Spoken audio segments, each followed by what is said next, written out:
Okay, Assalamualaikum warahmatullahi wabarakatuh. Good morning, everybody. Our today's topic is about giving and asking information about prohibition. Memberi dan meminta informasi tentang larangan. Okay, in this topic we are going to use mustn't and don't have to. Jadi di topik larangan ini kita akan menggunakan mustn't dan don't have to. Kita mulai saja. Yang pertama itu penggunaan kata mustn't. Oke, seperti yang Ananda bisa lihat di gambar, ada seseorang yang mengatakan, you mustn't touch the ball with your hands. Ya, you mustn't touch the ball with your hands. Jadi ini kira-kira ini di pertandingan sepak bola ya, Ananda.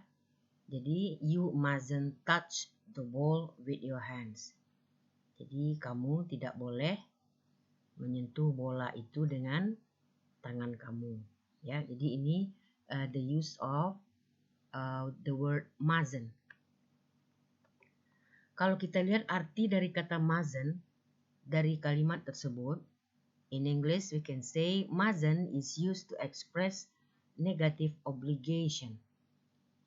In bahasa we can say that mustn't digunakan untuk mengungkapkan suatu larangan.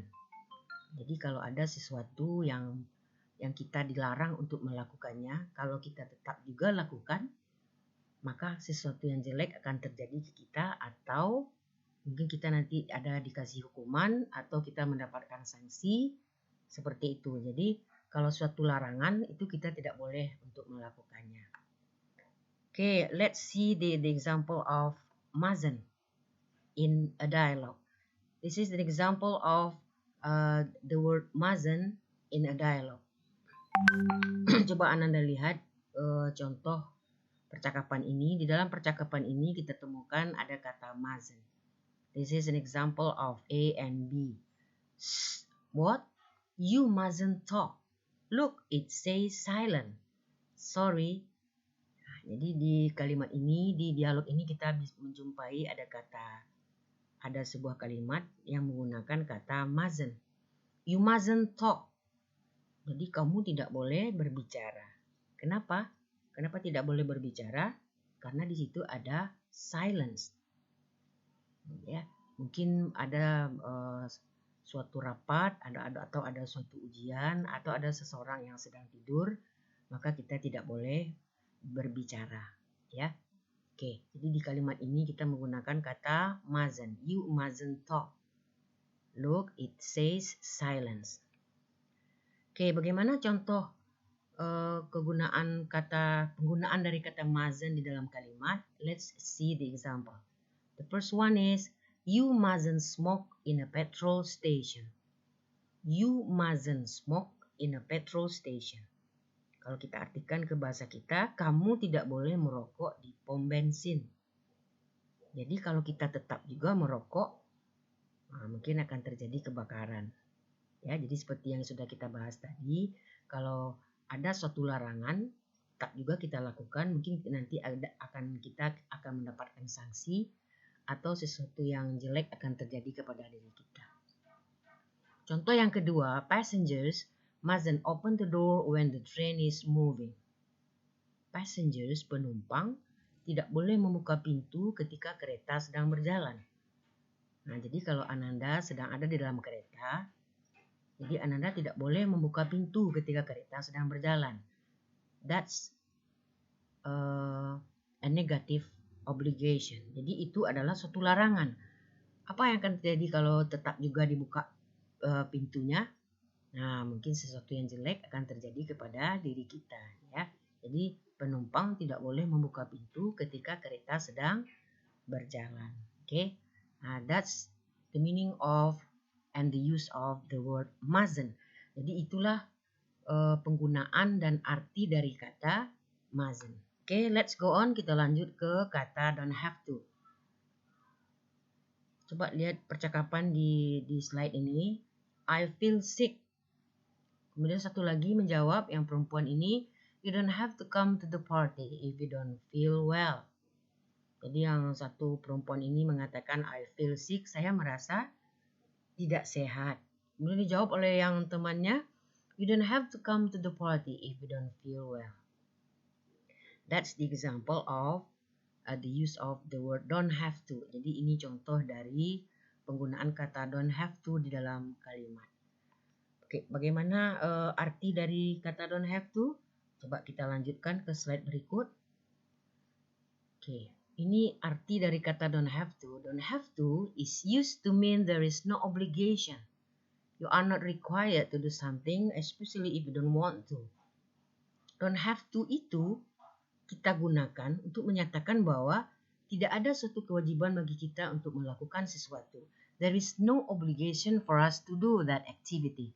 Jadi tidak ada suatu keharusan bagi kita untuk melakukan aktivitas tadi. Kita tidak perlu melakukannya, khususnya jika memang kita tidak ingin melakukannya. Jadi we don't have to do that activity. Jadi tidak ada suatu keharusan bagi kita untuk melakukan aktivitas tadi. Apakah kita ingin melakukan atau tidak? It is up to us. Jadi itu terserah kepada kita. That's the meaning of don't have to. Coba kita lihat penggunaan kata don't have to di dalam kalimat. Contohnya, you don't have to leave yet. There is an all-night bus. Di kalimat ini kita menggunakan kata don't have to. Kalau kita artikan in bahasa, kamu tidak perlu pergi sekarang karena ada bus sepanjang malam. Jadi misalnya ada teman kita sedang ngobrol dengan teman kita, kemudian teman kita mengatakan I have to go now. Kemudian kita mengatakan you don't have to leave yet.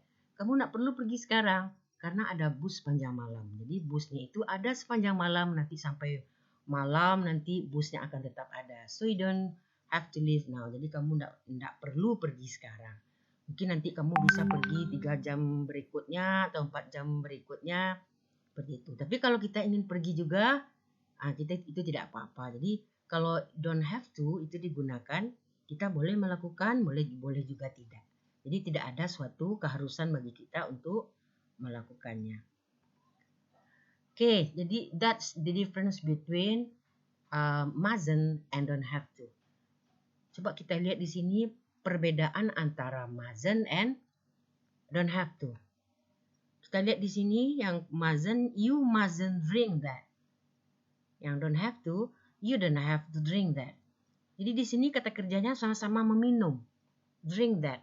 Kalau kalimat pertama, you mustn't drink that. Kamu tidak boleh minum itu. Yang kedua, you don't have to drink that. Kamu tidak perlu minum itu. What is the difference? Apa bedanya? Coba kita lihat. Kita lihat kalimat yang pertama, you mustn't drink that. What's the meaning of that sentence? Apa arti kalimat ini?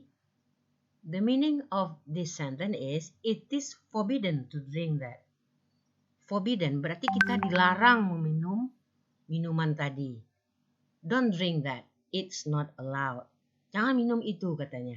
Jadi it's not allowed. Itu tidak diizinkan. It's important that you don't drink that. Jadi penting bahwa kamu jangan minum itu. Berarti ini that's a prohibition. Jadi ini suatu larangan. Jadi kita tidak boleh meminum minuman itu. What will happen to us if we still drink, if we keep drinking that drink? Apa yang akan terjadi kalau kita tetap juga meminum minuman tadi? Maybe something bad will happen to us. Mungkin sesuatu yang jelek akan terjadi ke kita, atau mungkin nanti kita sakit perut karena kita telah melanggar larangan tadi. Jadi berarti ini it is forbidden. Sesuatu yang dilarang, don't drink that. Jangan minum itu katanya. It's not allowed. Ya, that's the meaning of mustn't. What about the use of don't have to? Bagaimana dengan penggunaan kata don't have to? You don't have to drink that.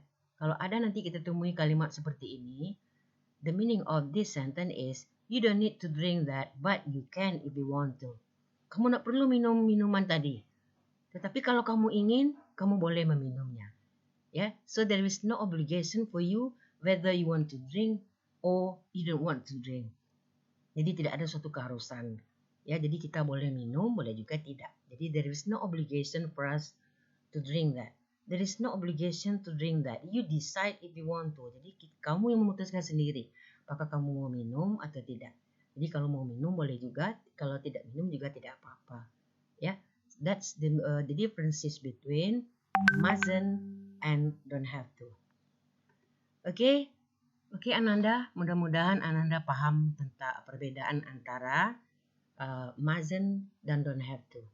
We can conclude that yang mana yang lebih keras larangannya antara mustn't dan don't have to. Ya, nah if use mustn't itu lebih kuat larangannya. In bahasa we can say tidak boleh. And don't have to, the meaning of don't have to is tidak perlu. Ya, jadi kalau tidak perlu berarti boleh kita lakukan, boleh tidak. Oke, mudah-mudahan bermanfaat bagi Ananda semua. Saya akhiri dengan mengucapkan Assalamualaikum warahmatullahi wabarakatuh.